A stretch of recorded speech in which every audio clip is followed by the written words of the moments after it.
Hello friends, welcome back to my channel, and this is Faraz Shaikh, and today I'm going to show you a video where we're going to use three different formula and we are going to get our output. So let me quickly show it to you how are we going to do it. Well, this is a data set what we have it in our hand, and there are various countries and these are their sales volume. What we would like to do is that when we will select any country name from this drop down list, it should give us the total sales volume in this total cell, and it should be dynamic. As I said, if I change the country name, then the volume should also get updated over here. So the formula will be equals to sum. Okay, now in place of numbers, we don't have the numbers over here. Okay, we cannot just simply select the cell from B5 to M5 because it will be a static. It will not change if I change the country name. So we are going to call VLOOKUP function. Now you must be wondering why I'm calling VLOOKUP over here. Well, we wanted to look up this country value, which is Saudi Arabia. And this country value, comma, we are going to look it into this table range, which is my sales data, comma.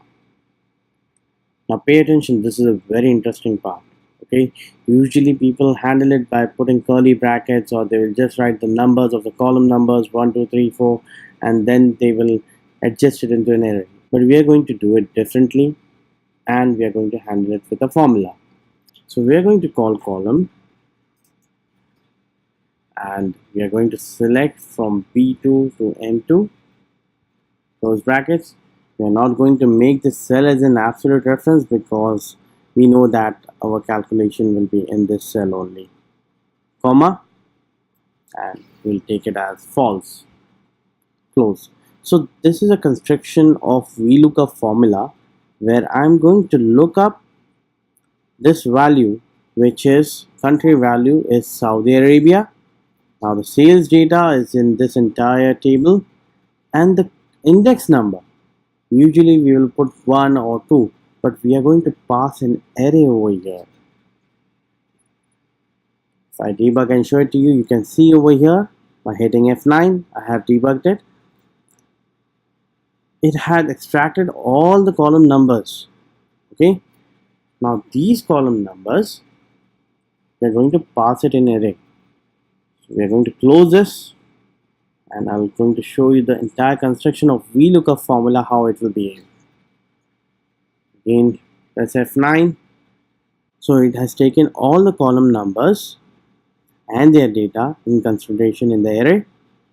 So now once we press Control Shift Enter, it will give us the total over here. And this is what we were looking. If I would have just pressed Enter, I would have just got the value for January because it has not passed into an array. So we will press Control Shift Enter. That will give me the value for Saudi Arabia. And let us check for India. That looks cool, 3594. Let me add a total column over here. And we're going to call sum, January to December, my friend, enter. That looks cool. Saudi Arabia again, 3927, UAE 4114, USA 3700, and Qatar 3694. This is an amazing trick, my friends, and it's very helpful when you are making such kind of a dynamic report. And my friends, if you would like to learn that how I am able to highlight the entire row based on the selection of my data, we can just click on the about link over here in this video, where in detail I have explained how to highlight the entire row when your data value comes through. Basically, such kind of things will give life to your Excel workbook, and it will look more representable and dynamic. So I hope, my friends, you have enjoyed this video. So please push a like button, share this video, subscribe to my channel, and don't forget to hit the bell icon next to the subscribe button.